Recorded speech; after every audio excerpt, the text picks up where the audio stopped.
permitirnos estar aquí hoy. Muchas gracias a todos por venir.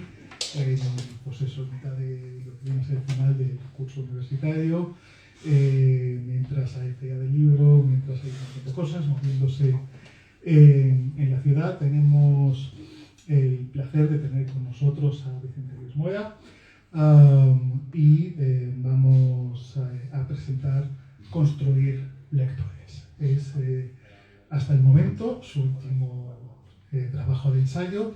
Como bien sabéis, Vicente se mueve y se mueve bien en todas las aguas, en la narrativa, en la poesía, en el aforismo. Es cierto que hay aspectos de mucha brevedad también en el ensayo, pero en este caso vamos a hablar del Vicente ensayista. Con este libro a mí de vez en cuando se me cruza el cable y mi cabeza insiste en llamarlo Crear Lectores, lo cual al mismo tiempo me pone de mal humor, porque no es lo mismo crear que construir, y la diferencia es importantísima, de hecho, ¿no? Así que ahí me traiciona el cerebro. De hecho, creo que me ha traicionado esta mañana en la presentación de la charla en la facultad. Así que si se me despista, pues lo corregís y ya está. Hacéis de autocorrecto reward con lo que yo diga y punto. Vamos a contar, además, lógicamente, con Vicente, con la compañía de Paqui Noveol, y yo simplemente voy a apuntar unas cuestiones fundamentales.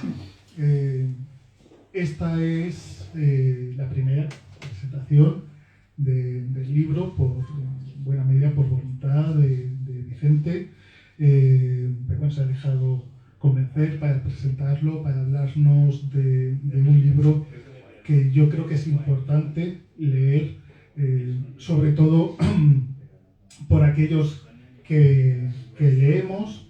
Deberían leerlo aquellos que no leen, pero sabemos que eso es un poquito más complicado siempre. Y también por aquellos que no solo disfrutan con la lectura y con la escritura, sino que trabajan con ella en toda su dimensión. Es un libro que cuando uno lo va leyendo, los propios epígrafes, los propios títulos dicen mucho. Yo en realidad las pocas cosas que he traído marcadas en mi libro es por algunos de los epígrafes que más me han llamado la atención, que más me han hecho de repente pensar y recorrer ideas que luego Vicente va planteando en un ensayo, en un trabajo que, adelanto algunas cosas que va a señalar aquí, es fragmentario, en el sentido de que realmente se puede leer, vamos a decir, que casi por entregas, de forma incluso no necesariamente lineal, porque todas las ideas se van hilando, se van construyendo muy bien, pero podemos entrar a él desde muchos lados según nuestros intereses y luego ir recorriéndolo. Más es un libro que, siendo indiscutiblemente erudito y que está cargado de referencias y de trabajos de grandes maestros y también de amigos y de gente que uno va recorriendo y le da gusto volver a pensar en esas lecturas y en esas ideas. Todo está increíblemente bien explicado. Es uno de esos trabajos que tienen una carga profunda de pensamiento y sin embargo uno lee sintiendo que tiene el espacio también para reflexionar uno mismo, para construir a partir de lo que está leyendo y darse cuenta de que se han tomado algunas decisiones en el formato y en el proceso de escritura, me corrige si es que no, del libro, como por ejemplo reducir en muy buena medida las notas, ¿no? Hay unas pocas notas muy seleccionadas. Es muy evidente que se toma la decisión de dejarlas para el final, notas al pie, para que todo lo que es el cuerpo del texto se sienta con la misma importancia, que no se caiga.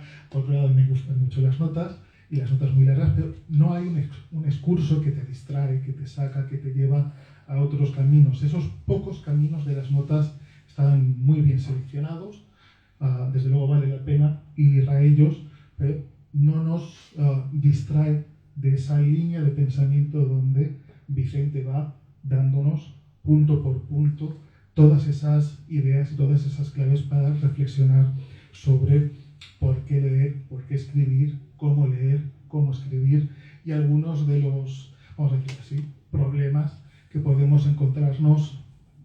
Lógicamente lo primero es pensar en la gente poco lectora o en la gente quizá más joven, con menos hábito todavía de leer, o que quizá lee, pero como en algún momento comentas, aunque alguien diga que casi el equivalente a 200, 200 páginas, yo creo que eso hay que estar muy enganchado a WhatsApp para leer tanta cantidad de texto solo en redes sociales y esos contenidos que no son leer literatura, leer libros, y sin embargo, bueno, pues parece que sí que están sucediendo, y lo sabemos, muchas cosas que nos llevan a reflexionar profunda y críticamente sobre el mundo que estamos construyendo, el mundo que estamos, bueno, que en realidad están construyendo otros y nosotros estamos atrapados ocasionalmente en él. Si os parece, le damos el turno, le damos la palabra a Paqui y luego ya abrimos una conversación con Vicente. Muchísimas gracias, Dani. Buenas tardes a todas las personas de la sala. Como siempre, un placer estar en Letras Corsarias. No en vano, premio a la mejor librería, lo sabemos, cultural nacional de 2024, y más acompañada por Daniel Escandel y Vicente Luis Mora, nuestro protagonista, por un libro indispensable que solo podía él haber escrito. Quiero empezar por aquí. Quiero empezar hablando de una persona, como muy bien ha dicho Daniel, de una formación absolutamente plural. Solo cuando se ha viajado mucho y se ha leído mucho se puede construir este texto, que él mismo reconoce. Empezó en 2017, sus meditaciones siempre son largas. Vicente es obsesivo y afortunadamente las obsesiones tienen que ver con la gran inteligencia. Y aquí se va a apreciar en cada uno de los subcapítulos, 69 o 70, Vicente, no sé si llegan a 69 o 70, porque yo digo, no sé si cuento bien. Digo, en cada uno de los subcapítulos en donde va tramando el tejido conceptual para la gran clave de la literatura, que es, en este caso, por qué estamos perdiendo lectores, qué futuro tendremos como pensadores, como escritores, como lectores, y lo hacemos en esta librería y con personas que leen por delante, que es fundamental. Y digo que solo lo podría hacer él porque ha tenido vida como diplomático, como jurista, como pensador, como director de 2 institutos Cervantes, uno en Estados Unidos, otro en el norte de África. Yo creo que también como profesor de didáctica, él ha sido profesor de didáctica, ha tenido delante además muchos alumnos latinoamericanos. Creo que eso se nota mucho aquí, Vicente. Si quieres, luego hablamos de eso con nosotros, porque yo creo que la forma de leer apasionante de muchos países latinoamericanos permea algunas de las soluciones que tú puedes dar acá. Y bueno, como profesor de didáctica, actualmente docente en la Universidad de Málaga, y todo lo que he dicho más, con un trabajo de largo aliento como este que se ha desarrollado a lo largo de 7 años, él al final termina fechándolo en Málaga, sur de Europa, junio de 2024, y no creo que sea baladí lo que va diciendo cuando comenta Málaga, sur de Europa, porque eso le permite en realidad hablar de que es ciudadano del mundo, Europa, pero desde los sures. Hace un trabajo esencial, un trabajo necesario, porque aquí mismo estaba yo en el 2023 presentando con Carlos Fortea un libro citado mucho acá, el de Un lugar en el mundo, el papel del escritor en la sociedad contemporánea, tal y como se lo plantea el escritor Carlos Fortea, y que se ve en tantos ensayos fundamentales hoy, desde la utilidad de lo inútil, que es el clásico, ¿no?, de Lucho Ordine, a lo que provocó el ensayo Librería, traducido continuamente, también citado por ti en más de una ocasión como una de las posibilidades para que empecemos a provocar que lean quienes nunca se han acercado a los textos, a lo mejor por miedo, a lo mejor por incompetencia, que se habla mucho aquí de ese planteamiento, a lo mejor incluso por rechazo de sus mayores, que es muy característico, y de eso quiero hablar porque tengo un hijo de 11 años, que jamás leerá un libro de los 5, porque yo se lo aconsejo, pero sin embargo puede leer cualquier clásico, siempre que no sea aconsejado por su madre. Esto me parece bastante significativo, ¿eh? Los 5 no, ahora cualquier otro sí, se lo tengo que meter de otra manera. Luis Arturo, me gustaría que hablaras de esa experiencia también como padre de una joven filóloga clásica, pero que creo que es muy interesante, ¿no? Para empezar ya a posicionarnos en lo que es el ensayo, lo que nos va a comentar Vicente. Y digo, desde la experiencia del profesor, pero al mismo tiempo de quien ha sido capaz de elaborar impresionantes cuestionarios pasados a docentes, pasados a discentes, pasados a quienes no leen, ofrece una visión absolutamente global y que nos permite creer, porque termina con un capítulo titulado Esperanza, en la supervivencia de las luciérnagas, como dice Didi Huberman, ¿no? En que al final esto de alguna manera puede potenciarse y seguir, pero siempre que pongamos cuidado en ello. A veces el ensayo, la verdad es que se impregna un poquito de aliento apocalíptico, vamos a decirlo así, pero siempre Vicente intenta darle esquinazo y en un momento dado decir no, vamos a ofrecer soluciones. ¿Cómo las ofrece? Muchas veces con sus listados. Creo que en este libro son fundamentales los capítulos donde él ofrece listas de ideas, por ejemplo, para provocar la lectura en un momento dado entre los adolescentes, con experiencias que existen. Pero en otros casos incluso listados de lo que hoy somos como lectores. Pregúntenle por lo que es un lector frente a un interlector, porque Vicente es especialista en acuñar términos y a veces la acuñación de los conceptos nos permiten ver las mentiras, los lectores que son actores de que leen, como en el término lector, que a mí ya no se me va a olvidar en mi vida, Vicente, o los intelectores, que son los que aplican su inteligencia a lo leído, intertextualmente, de nuevo una acuñación de término de alguien con una inteligencia prodigiosa. Esta mañana lo comprobamos en el aula magna de filología cuando estuvo hablándonos de la importancia de la imaginación. Y para terminar esta presentación, porque lo que quieren es escucharlo a él, decirles que esto en realidad es una continuación de un proceso mucho más amplio. Igual que su novela Circular 22, que nunca va a acabar en el 22 y que en el 35 espero seguir leyendo ampliaciones de ese proceso que ya lleva 27 años.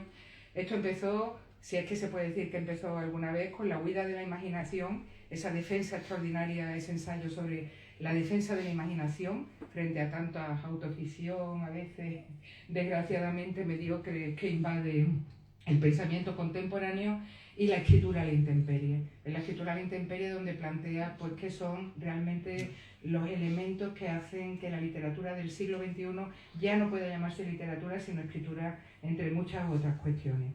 Creo que con estos apuntes sabemos que tenemos delante al mejor autor para haber escrito este libro tan necesario, y ya digo que somos muchos, desde Fortea, bueno, metería incluso el éxito de Irene Vallejo, Carrión, pasando por Ordine, los que nos preguntamos por nuestro papel en la sociedad. Vicente es capaz de plantearlo de una manera tan sagaz como, sobre todo, también lo voy a decir, entretenida, porque eso no es malo. Él lo demuestra también aquí. Empezamos a leer porque nos entreteníamos, nos permitíamos las distracciones, mirar para los lados, y por eso este libro también tiene algo de fragmentario. Así que ya te damos la palabra, comienza cuando quieras. Muchas gracias, Paqui, muchas gracias, Daniel, y muchas gracias también a Letras Corsarias, que creo que esta es mi séptima presentación aquí, y lo que la convierte con, de lejos, en la librería en la que más veces he presentado. Es decir, en ninguna de mis ciudades, ni en Córdoba ni en Málaga, que es donde más tiempo he vivido, he presentado tantas veces la misma librería, ¿no? O sea que para mí es mi primera casa lectora. Y bueno, muchas gracias también a ustedes.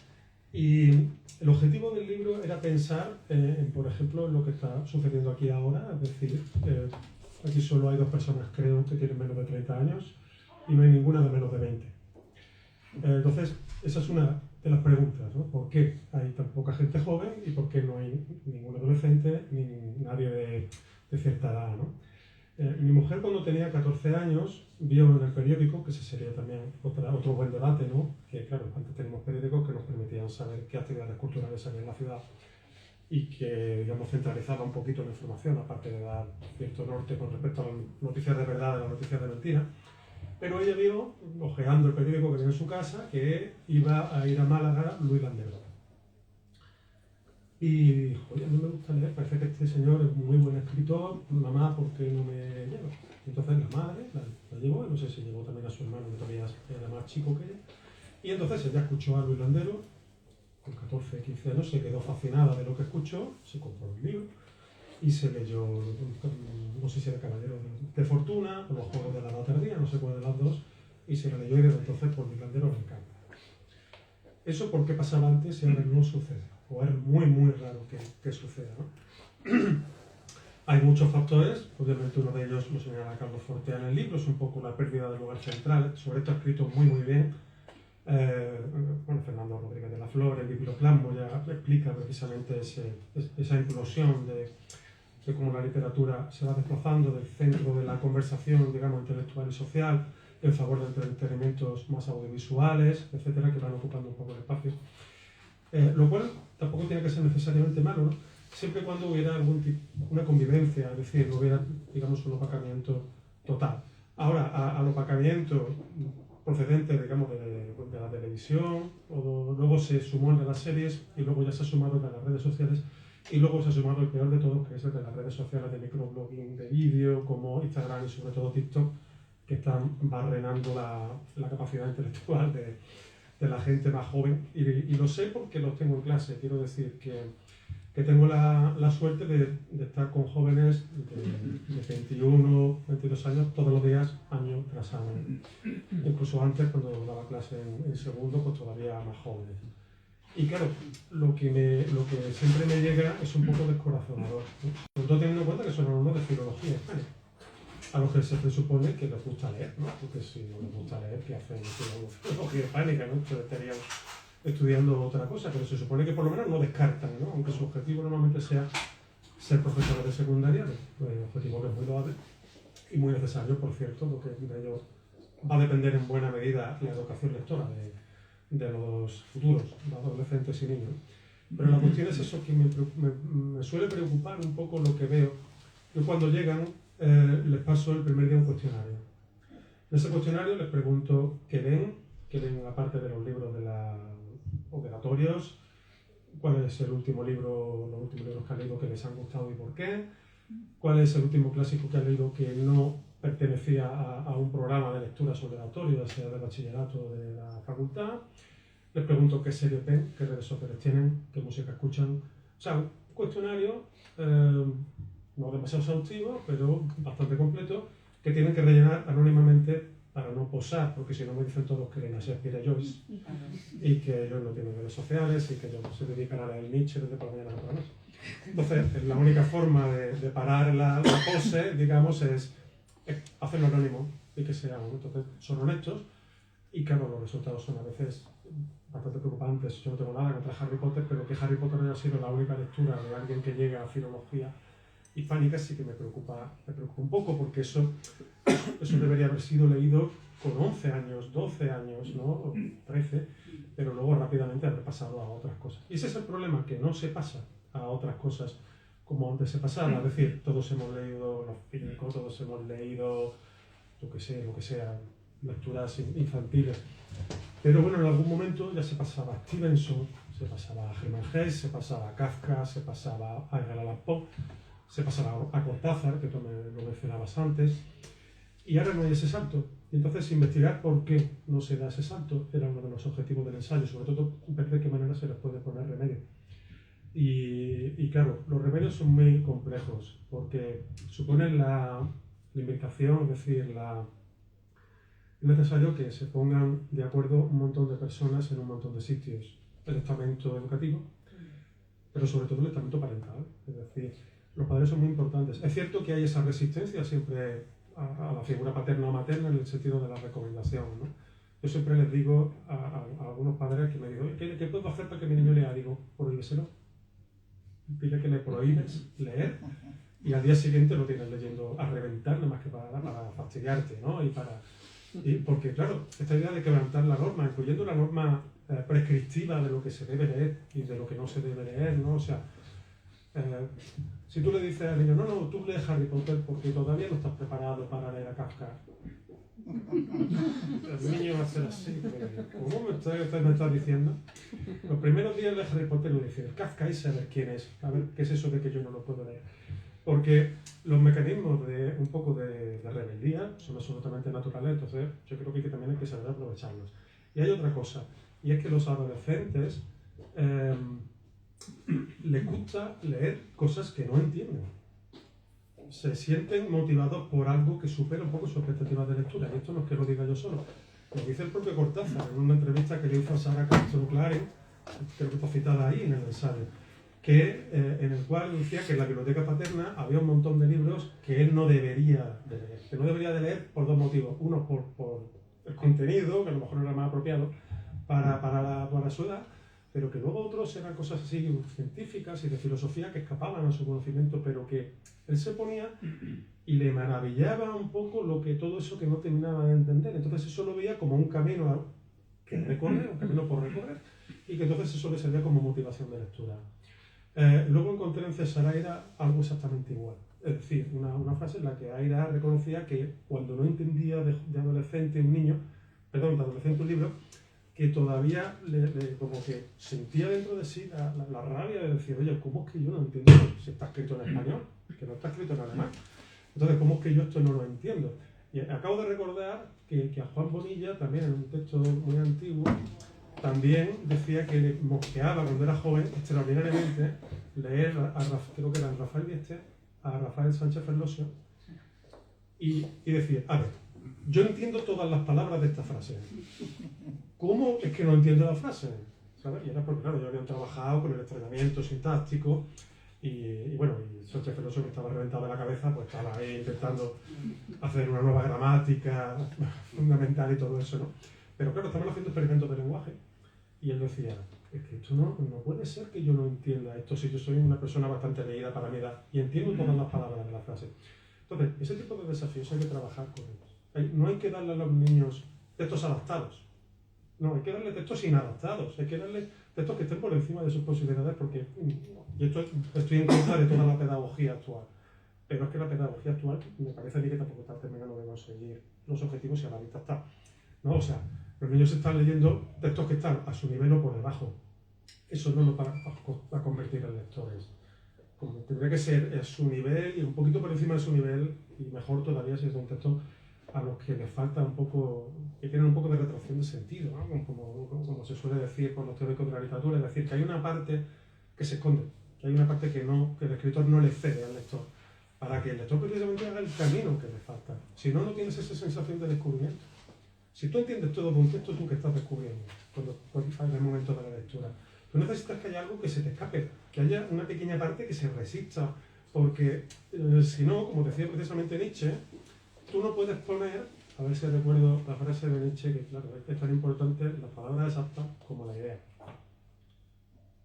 Él decía que ante los textos difíciles, el lector se encuentra sobreestimulado porque pone a su favor el esfuerzo de su propia inteligencia.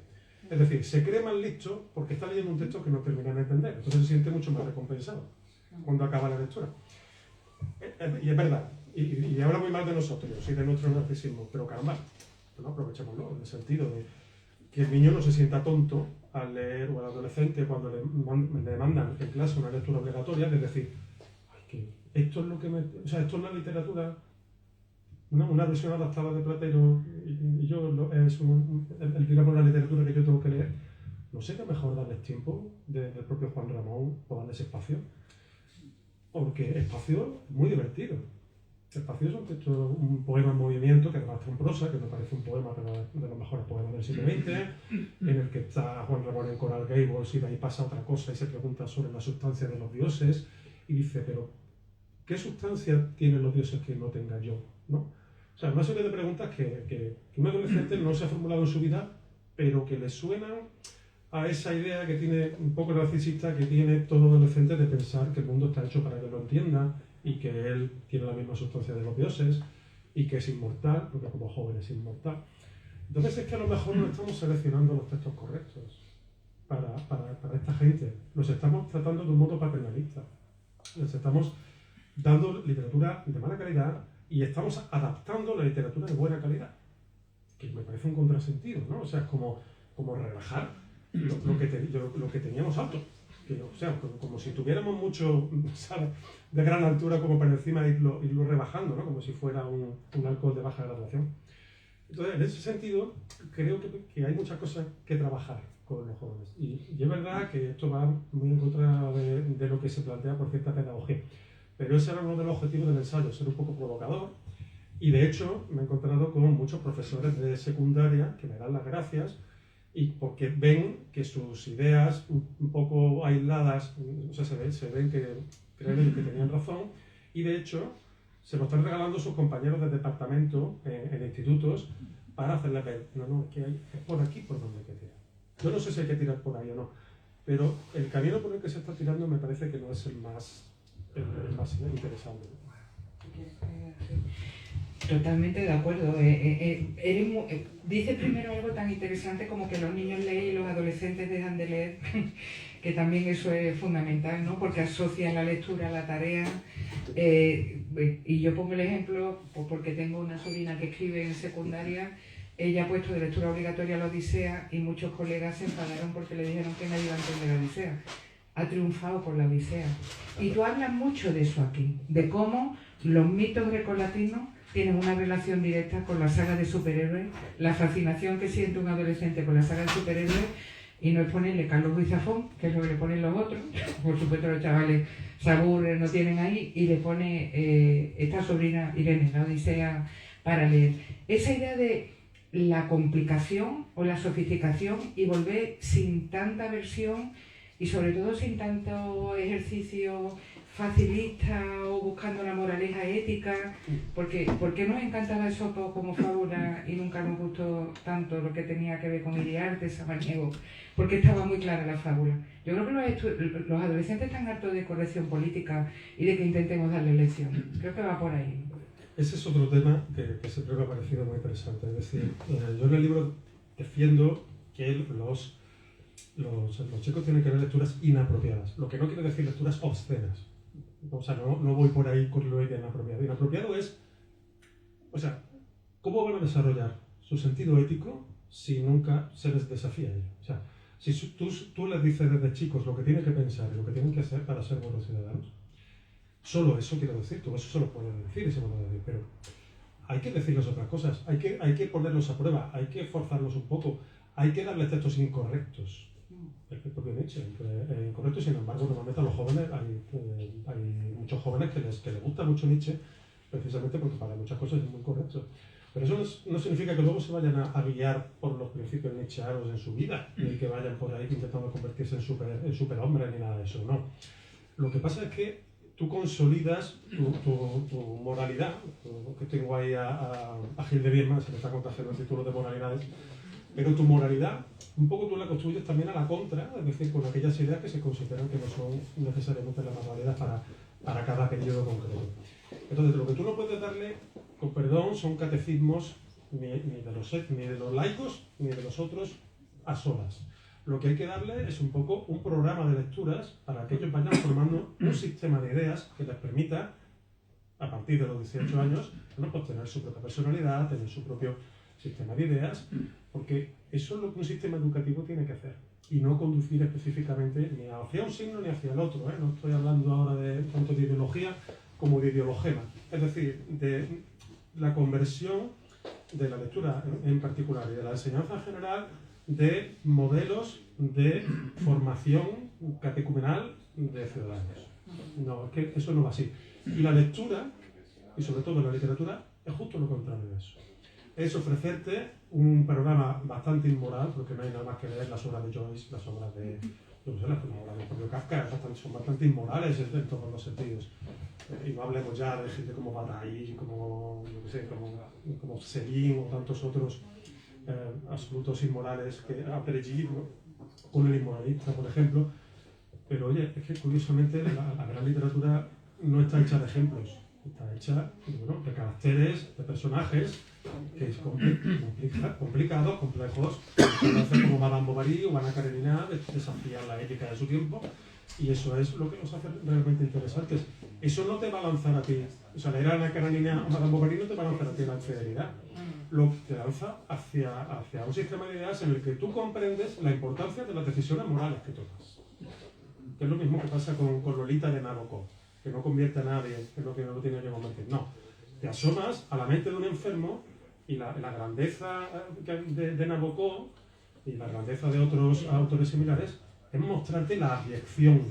Y eres tú el que tiene luego que enfrentarse a esa abyección con las herramientas que tienes. Para lo cual tienes que tener unas herramientas que te han dado pues, un sinfín de lecturas, sobre todo de novelas, como explico en el libro, porque la novela no es solo formación cultural, sino que también es formación psicológica. Es como un gigantesco puesto que tenemos aquí, sobre todo en este ala de aquí de novelas, son laboratorios psicológicos en el que tú vicariamente aprendes de la experiencia de un sinfín de personajes, que a su vez han salido de personas que tenían un sinfín de experiencias personales y que sabían cómo canalizarlas de una forma éticamente neutral, sin tratarte paternalistamente y sin tratar de convencerte de sus ideas, sino simplemente explicarte lo compleja que es la vida, lo compleja que es la existencia humana, la diversidad de pareceres, la diversidad de ideas, y a partir de ahí dejarte a ti a solas para que tú te enfrentes a esa soledad metafísica existencial de tener que crearte tú tu propio escudo ideológico y ético ante el mundo. Y eso lo hacen las novelas. Es más, solo lo hacen las novelas. Porque la filosofía obviamente ayuda, pero la filosofía luego tiene otros propósitos metareferenciales, digamos, que te desvían un poco de eso. La lectura de novelas es esencial. Y aparte, luego la lectura de novela tiene otro valor. Y es que intelectualmente te dota de un sistema de pensamiento que te hace ver lo difícil que es tener un sistema de pensamiento. Es decir, te hace ver lo complejo que es poder decir, yo estoy pensando. No estoy repitiendo el pensamiento de los otros, sino yo estoy pensando, estoy ofreciendo mi propia idea del mundo. Y tener una idea del mundo lleva mucho tiempo. Lleva mucho tiempo, muchas lecturas y luego mucho reflexionar sobre lo que se ha leído. Una persona que no lee puede tener buenas intuiciones y puede tener, como el caso de pues algunos analfabetos en España por fortuna, pero hace 80 años te encontrabas con algún sabio rural que tenía unas ideas sobre el mundo muy llamativas, pero eso era muy excepcional. Para tener una buena visión sobre el mundo tú tienes que tener cultura, y para tener cultura tú tienes que leer. La cultura no se construye únicamente a base de películas, no se construye a base de series ni solo de videojuegos, hay que sentarse y hay que leer libros ambiciosos y complejos, porque la complejidad, como explico ahí, y creo que tengo razón, nunca puede venir sola. Tú no puedes tener un pensamiento complejo partiendo de cero, porque la complejidad la han construido los demás, la ha construido todo ese legado, todo ese acervo que está aquí en esta librería. Si tú no te asomas a eso, si tú no desafías tu intelecto con el intelecto de esas personas tan inteligentes que nos preceden, es imposible que tú lo desarrolles. Es como intentar ser bueno en un deporte sin entrenar y sin haber visto nunca el deporte y sin que nadie te haya entrenado nunca. Y eso no puede existir. O sea, es que tú no puedes aprender a jugar al tenis solo. Ahora pasan algunos talleres que la gente quiere aprender a escribir sin leer. Claro, no puede escribir sin leer. Eso es otro engaño. Justo mencionabas y mundo del cine, la televisión, los videojuegos. Es que yo cuando estaba leyendo el libro precisamente iba pensando en que el problema es evidente, el que señalas y vas tratando, pero es que coincidió en el tiempo y llevo días intentando recordar en concreto qué sería. Pero recuerdo que en esa semana que yo estaba leyendo, justo terminó una serie, ni siquiera recuerdo en qué plataforma de las narices, y salió, y creo que es uno de los síntomas del tiempo y que el problema es absolutamente transversal, salió uno de estos artículos que ya tenemos normalizados de final explicado de. Y yo honestamente pensé en mi estupidez absoluta, que a lo mejor hay algo que no he entendido. Y efectivamente el artículo era absurdo, y yo solo estaba pensando cómo es posible que, primero, efectivamente, nadie podía no entender esto, por qué diablos me lo están contando más allá de clickbait y todas estas cosas, y luego cometí el error de leer los comentarios de la noticia. Que, bueno, como manera de torturarse uno, pues siempre es recomendable, pero, en fin, y entonces la intuición ya estaba, pero me di cuenta de que efectivamente la misma persona que no ha conseguido afrontar ese reto de leer algo que le suponga un mínimo de acto de pensamiento, es la misma persona que es incapaz de comprender el final más simplista de la serie, de la película más simplista o del videojuego más simplista, y necesita que se lo explique. Y para mí la cuestión de fondo es cómo diablos hemos llegado a esto. Y lo que te quería pedir es que, pues, como decía también Paqui al principio, en algún momento das, no vamos a decir recetas, pero sí das algunas enumeraciones, algunos retos. ¿Podrías darnos uno de esos puntos que lanzas en el libro, que sea un pequeño bofetón en la cara de espabilar, daos cuenta de que tenéis que estimular la cabeza? Es decir, si alguien tiene que salir de aquí y salvar a alguien de un mundo de no usar la cabeza, ¿qué consejo le darías? No sé, o sea, es que hay varias cosas que se pueden hacer, ¿no? Que están en un listado y al final doy como varias recomendaciones. Sí.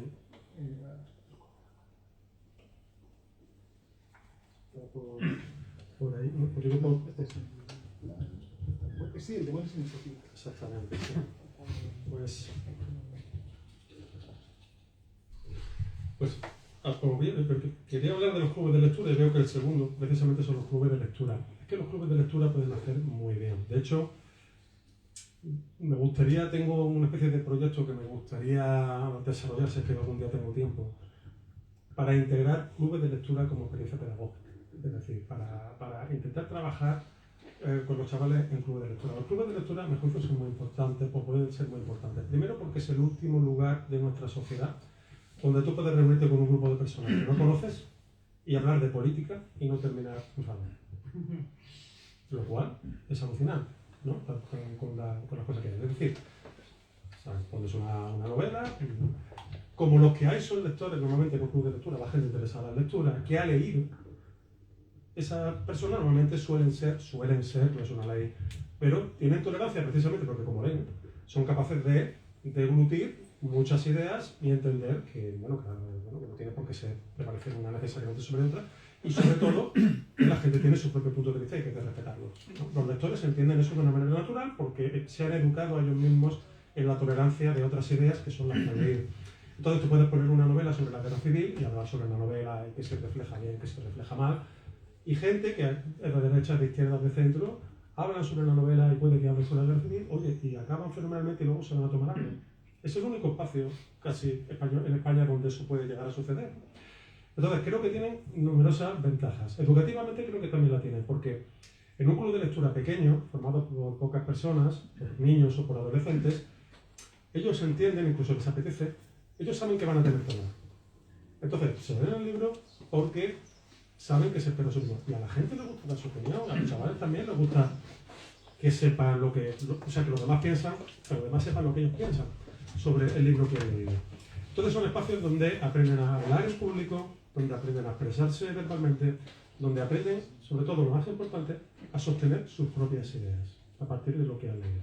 Entonces sirven para muchísimas cosas que no siempre, se tienen en cuenta, ¿no?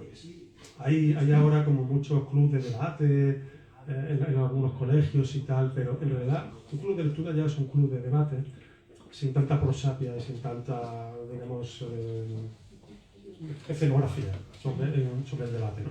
Y creo que tiene mucha potencia.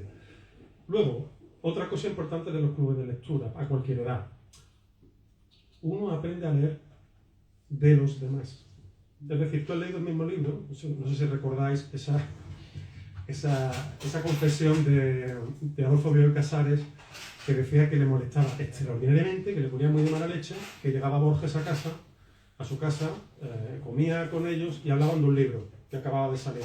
Y entonces, pues, Estela y Bioy comentaban lo que les había parecido el libro, y entonces luego hablaba Borges, y daba Borges su visión del libro.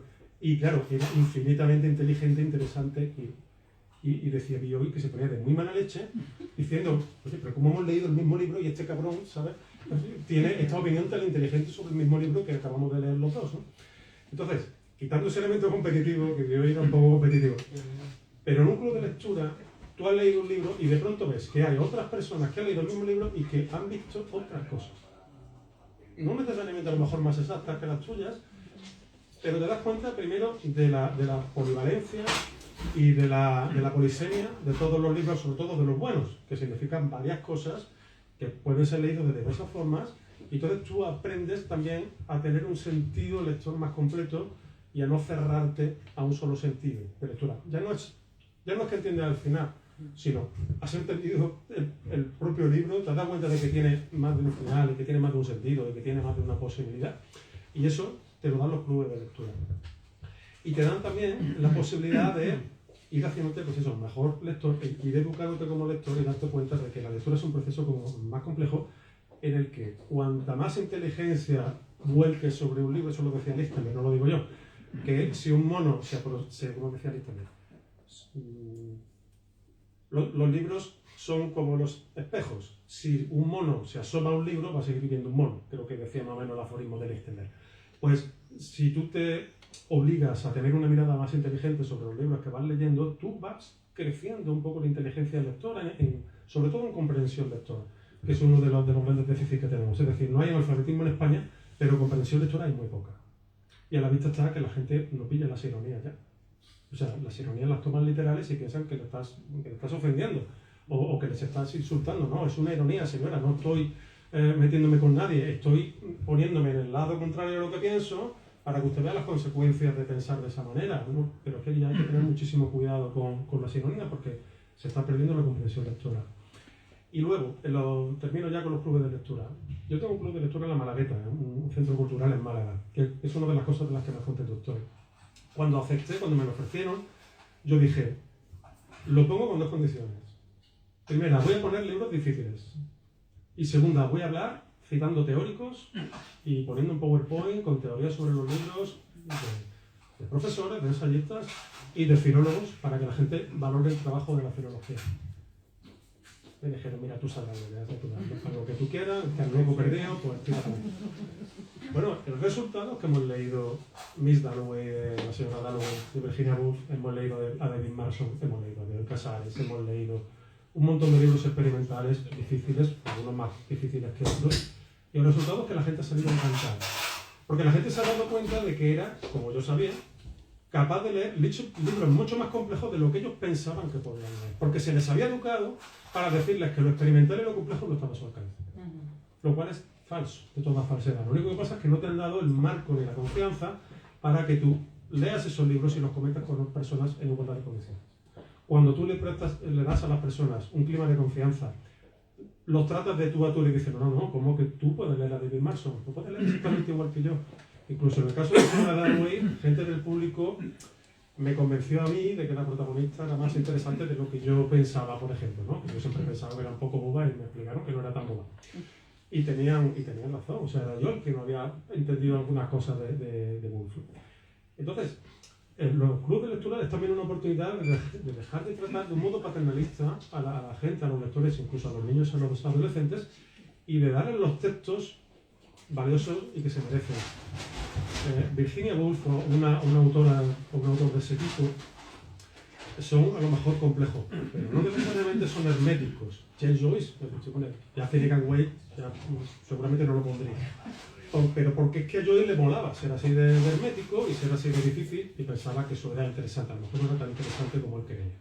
Pero la cuestión es que sin llegar a esos extremos, la complejidad le gusta a todo el mundo y luego descubres también que la teoría le gusta a todo el mundo. O sea, a los futboleros les encanta conocer el sistema del triángulo, el falso 9, el no sé qué, el catenaccio italiano y la diferencia con el ataque alemán, etc. O sea, son teóricos del fútbol también. A la gente le gusta tener teorías sobre las cosas y documentarse. Entonces, cuando ellos leen sobre un libro, yo les explico las teorías de los filólogos, por ejemplo, sobre Mary Shelley, leímos Frankenstein.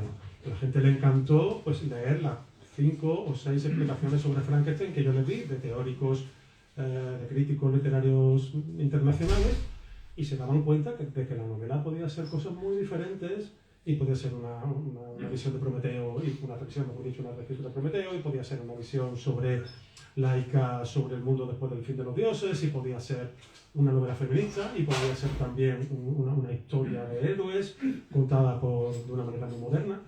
Y todo cuando la gente ve la cantidad de cosas que puede ser un libro, todavía le gusta más y mucha gente me dijo en la siguiente, volví a leer Frankenstein para leerlo desde esos puntos de vista, entonces me he dado cuenta de la importancia de la novela. Se me ponen los pelos de punta. Porque es que ese es el objetivo de un club de lectura, que la gente entienda la importancia de los libros que está leyendo y que se den cuenta de todas las cosas que los buenos libros son. Porque los buenos libros, esa es la diferencia, que son muchas cosas a la vez. Yo no sé cómo vamos de tiempo, ya tenemos que... Sí, parece que podemos abrir un turno de preguntas. Sí, yo te iba a preguntar por el tiempo, pero bueno, que creo que es un tema que permea todo, pero igual, sí. No sé si tenemos tiempo, pero no. Eso, sí, tenemos tiempo porque yo que no sé ni cómo vamos, pero quería hacerle algún comentario a Vicente, aparte de este libro Capital. Yo quería... Yo creo que se te escucha mejor para... Sí, me parece muy interesante todo lo que habéis comentado y me recuerda, hace muy poco hubo una presentación aquí en Salamanca de un libro de una profesora de instituto que había experimentado con alumnos suyos una especie de clubes de lectura a los que tú te refieres y había grabado, con permiso de los alumnos, todas las sesiones y francamente los testimonios eran muy interesantes y muy súper positivos. Pero la conclusión a la que llegó ella y a la que llegó quien presentó el libro es que había que romper el mito de que los adolescentes no leían, que era falso. Algo con lo que yo estoy totalmente en desacuerdo. Yo creo que efectivamente los adolescentes de ahora leen poco. Porque lógicamente eso no dejaba de ser un experimento, era de contextualizarlo dentro de un instituto, eran lecturas obligadas y eso no significa que los adolescentes lean. Yo creo que no leen, quiero que me confirméis si efectivamente estoy en lo cierto o no, ese es un tema que quería tratar. Luego, claro, no sé si esto es una batalla perdida o no, lo digo porque es verdad que estamos en la era de Internet, y entonces lógicamente es algo que está ahí, no podemos luchar contra eso, tiene sus ventajas, tiene sus defectos, pero es la era de Internet y eso no podemos erradicarlo. Yo durante un tiempo fui redactor de contenidos de Internet y recuerdo el primer contenido que yo hice, muy pulido, desde mi punto de vista muy bien hecho, y claro, lo primero que me dijeron cuando yo lo presenté, me dijeron, tienes que rehacer absolutamente todo lo que has escrito. Y mi pregunta fue ¿por qué? Y la respuesta fue porque el lector de Internet es un lector vago. Ese fue el adjetivo, vago. Entonces, claro, lógicamente yo creo que la lectura, o el hábito de la lectura, va en contra de la vagantería, es decir, sugiere requiere un esfuerzo, una dedicación, un tiempo. Pues claro, si estamos en la era de Internet y el lector de Internet es un lector vago, se caracteriza por eso, pues no sé, yo no sé si es una batalla perdida en ese sentido. Más cosas quería comentarte, porque me ha parecido súper interesante. Hablamos del control parental, es decir, la influencia de los padres en la lectura respecto a los hijos. Claro, hay veces que se dice, no, si de padres lectores salen hijos lectores. O sea, yo, por ejemplo, el primer libro que entró en casa de mis padres fue un libro que yo casi le obligué a mi madre que me comprara a mí. Ese fue el primer libro que entró en casa de mis padres. Y yo soy un lector compulsivo. Entonces, esa teoría no me cuadra. Y yo del bibliobús. Mi lección de cátedra es una oda al bibliobús. El bibliobús y lo que significaba ir a un barrio de Sevilla a las 5 de la tarde con todo el calor. Y entonces, yo nunca vi a mis padres leer, sin embargo, yo he leído mucho. Nosotros somos dos personas que leemos compulsivamente. Ninguno de nuestros tres hijos leen. La única que lee un poco es nuestra hija y es porque es licenciada en Filología Hispánica y es profesora. Y es la que lee un poco. Muy poco. No como ustedes. Muy poco.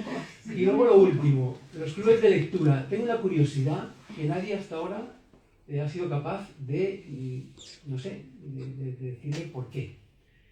Yo asisto a muchos clubes de lectura y constato algo. El 90-95% son mujeres. Y no sé por qué. No sé si tú tienes la explicación, el por qué las mujeres, no sé si serán más lectoras o no, no lo sé, pero es cierto que van y acuden más a los clubes de lectura que los hombres. No sé, comenzando por el final, la verdad es que sobre eso no tengo una respuesta clara. Me huelo que se debe a que normalmente son personas más proclives a hacer actividades sociales en grupo con otras personas para aprender cosas. O sea, a veces van a clubes de lectura, otras veces van a talleres de fotografía, otras veces van a... O sea, le gusta esa idea de socializar aprendiendo algo. Que, por lo que sea, los varones tienen menos porque quizás prefieren aprender en solitario. O sea, puede que lean, pero leen en casa. Sobre todo leen, por ejemplo, más ensayos, eso está estudiado. Las mujeres suelen leer más novelas que los varones, leyendo todos, de todo, ¿no? Pero por lo tanto estadísticamente es así, ¿no?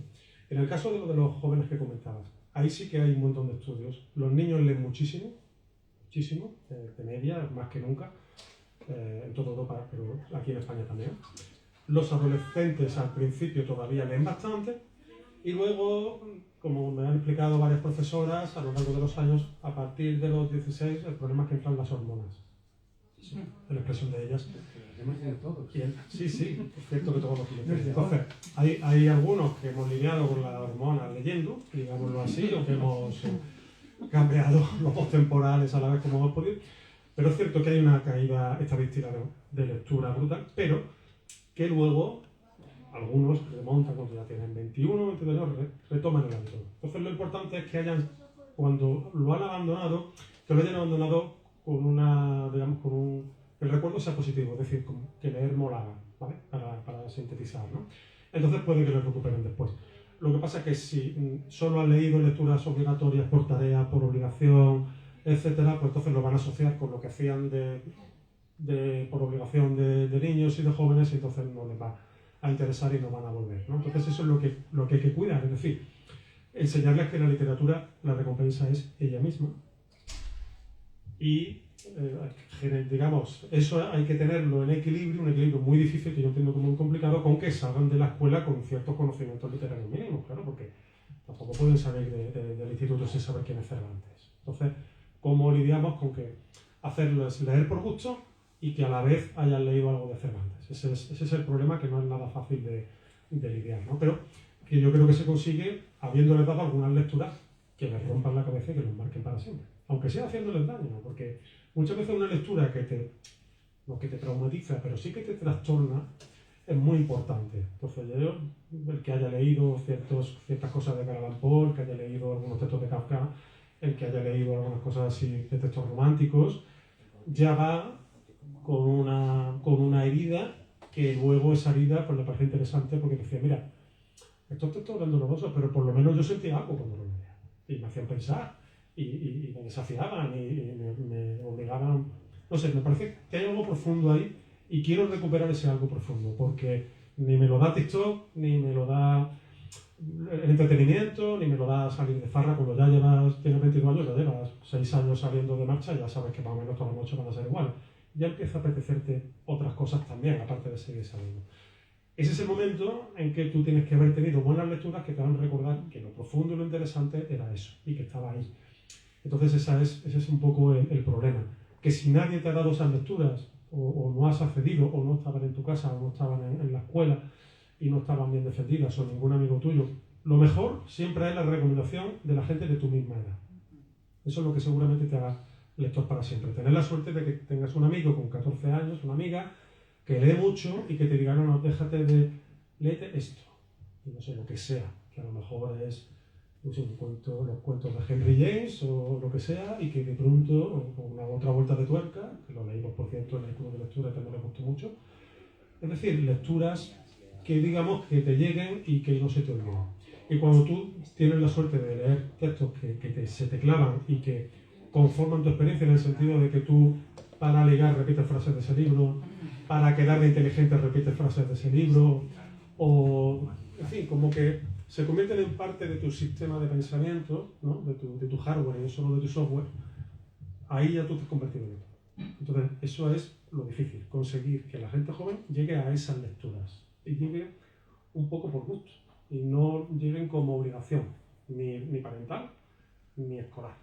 Esa es un poco, esa es la dificultad de construir lectores, pero creo que si no lo hacemos, estamos perdiendo a medio y largo plazo no el hecho de que haya o que siga habiendo lectores de librerías, que yo creo que sería terrible que no sucediera así, sino que es que no vamos a tener ciudadanos capaces de tener ideas, de no creerse la primera estupidez que escuchan, no creerse la primera fake news que leen, sino que ante algunas cosas, por la mera construcción del discurso, digan, esto está hecho para convencer a un idiota.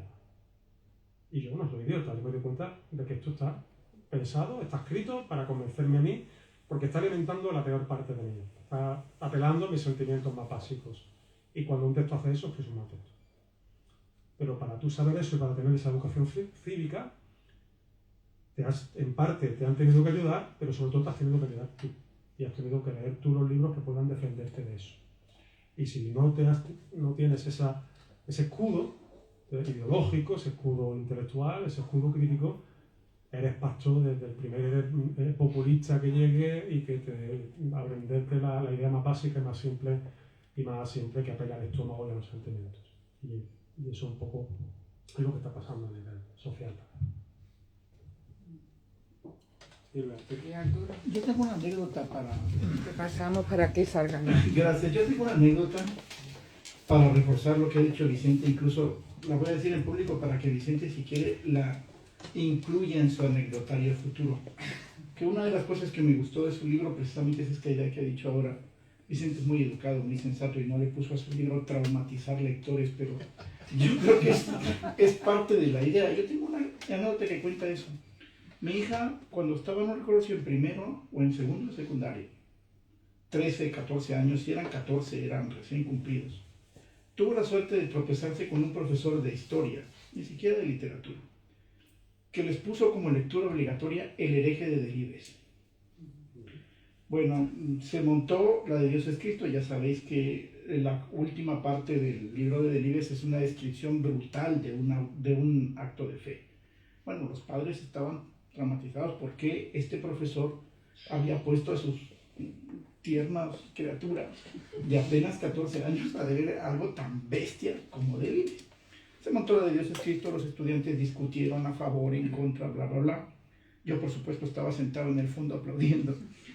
Y un tiempo después yo le pregunté, no a mi hija, porque eso no tiene ningún sentido, como decía Paqui, sino a una de sus amigas, ¿qué había sacado en claro de ese libro?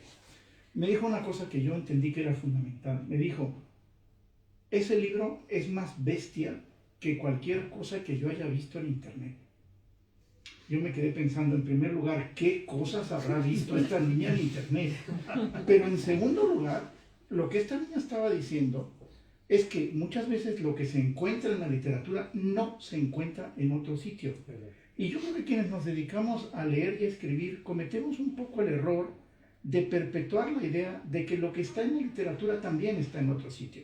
De que si no lo encuentras en la literatura, lo encontrarás en el cine, o lo encontrarás en internet, o lo encontrarás en otros sitios. No, es que muchas veces no se encuentra en ese sitio. Y lo que esta niña, que era una niña perfectamente normal, que no era aficionada a los libros ni nada, pero con el tiempo yo creo que se volvió bastante aficionada, había aprendido es que, la literatura te podía conmover de una manera que no te podía conmover algo que habías visto. Exacto. Es decir, que eso que habías leído y te habías imaginado era más, comillas, bestia, que es uno de los mayores elogios yo creo que un niño de 14 años le puede hacer a un escritor. Es lo más bestia que he leído.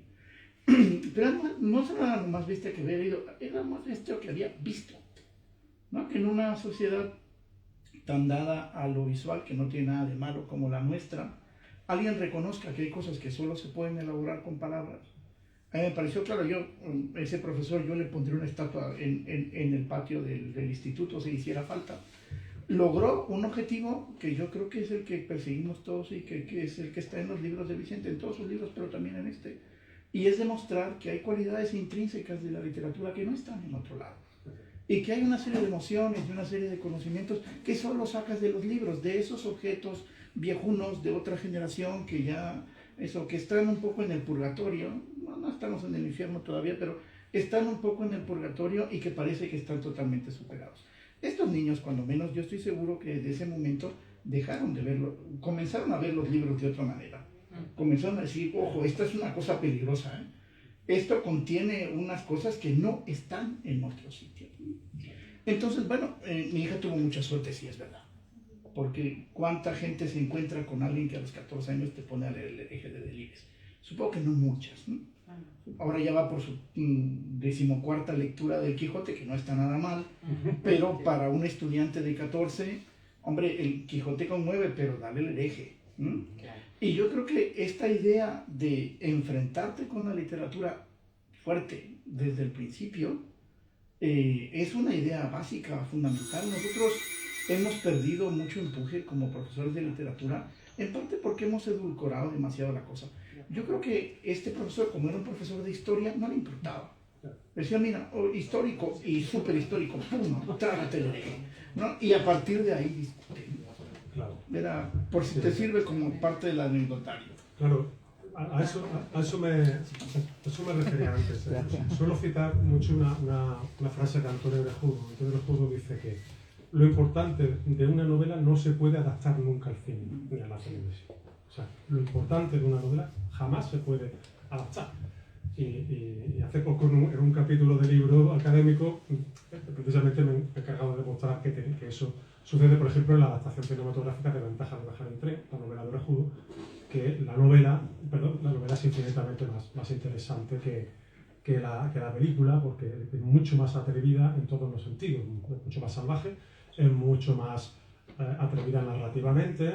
La primera parte precisamente lo que hace es que es una reescritura del marco narrativo complejísimo que hace Cervantes con el coloquio de los perros y el casamiento de Venus, ¿no? Que son como cinco capas, cinco marcos diegéticos uno dentro de otro, ¿no? Y eso lo reproduce perfectamente Orejudo en la primera parte de Ventaja de viajar en tren, ahí como el que no quiere la cosa. Entonces, ese atrevimiento formal que acaba en una novela muy divertida, pero muy salvaje también, muy dura, ese tipo de cosas solo lo puede hacer la literatura, y eso no lo puede el arte. O sea, tendría que ser, yo qué sé, pues Stanley Kubrick, ¿sabes? Para hacer algo así parecido, algo así de desafiante desde el punto de vista formal, lo estoy diciendo. Entonces, la literatura te produce eso, un tipo de herida o de marcas, y a lo mejor herida que es una expresión ya que se ha convertido en un poco consigo. Una marca, te marca por dentro, porque efectivamente te hace ver cosas que tú casi preferirías no haber visto porque las has metido tú. Es decir, es un espejo en el que tú, hay un texto que te genera unas cosas, pero la imagen que tú levantas tridimensionalmente en tu cabeza a partir de ese texto, eres tú quien lo rellena. Y entonces el horror, a veces lo pone el libro, pero a veces el horror lo llevas tú todavía más atrás, más allá. El resultado es que es una experiencia que no te puede dar nada más. Cuando tú ves una escena desagradable en televisión o en el cine o lo que sea, esa imagen no es tuya, tú la recibes pasivamente, no tienes nada que ver. Se te puede quedar en la cabeza, pero tú te puedes defender éticamente. Eso no es mío, me han agredido con ello. Cuando tú estás leyendo un libro y algo te hace daño, parte de la culpa es tuya. Y parte de lo que hay ahí lo has puesto tú. Entonces, la marca es mucho más profunda que cualquier cosa audiovisual que tú puedas acceder, ¿no? Y esa es la potencia de la literatura. Entonces, si tú consigues, con perdón, marcar, ojalá que para bien, a los jóvenes lectores y hacerles ver que hay cierto tipo de sensaciones y que hay cierto tipo, sobre todo, de autoconocimiento que solo van a tener mediante la lectura de los libros, eso una vez que lo tienes tú no puedes renunciar a eso, porque ¿cómo vas a renunciar al autoconocimiento? Si tú lo que quieres es sobre todo conocerte a ti y saber quién eres. Y cuando tú has descubierto que algunos libros te ponen contra la pared y que sacan de ti cosas que tú ni sabías que tenías, ya no puedes renunciar a eso. Porque no vas a encontrar eso nunca en ningún otro sitio, ni en tus amigos, ni en tu familia. En tu pareja, si acabas viviendo suficientemente tiempo con tu pareja, a lo mejor tu pareja sí que te puede confrontar a eso. Pero sí, lo puedes hacer cuando quieras, simplemente leyendo buenos libros. Cada uno de ellos, cada novela de Tolstoy, cada novela de Dostoyevsky, por poner dos casos especialmente claros de esto, sobre todo Dostoyevsky, es que los demonios de Dostoyevsky, es que Crimen y Castigo, es que es tu crimen y tu castigo el que estás leyendo. Es que los demonios que tú lees en los demonios de Dostoyevsky son los tuyos, puestos a luchar contra los de Dostoyevsky. Entonces, eso no tiene rival, esa experiencia no tiene competencia con ninguna otra. Pero si tú nunca la has vivido, o si no la has vivido un número suficiente de veces, pues a lo mejor no llega a ser tuya y a lo mejor no llegas a asumirla. También es cierto que hay personas que esa análisis, ese autorreconocimiento no le interesa, y que, bueno, tampoco hace falta que todo el mundo lea.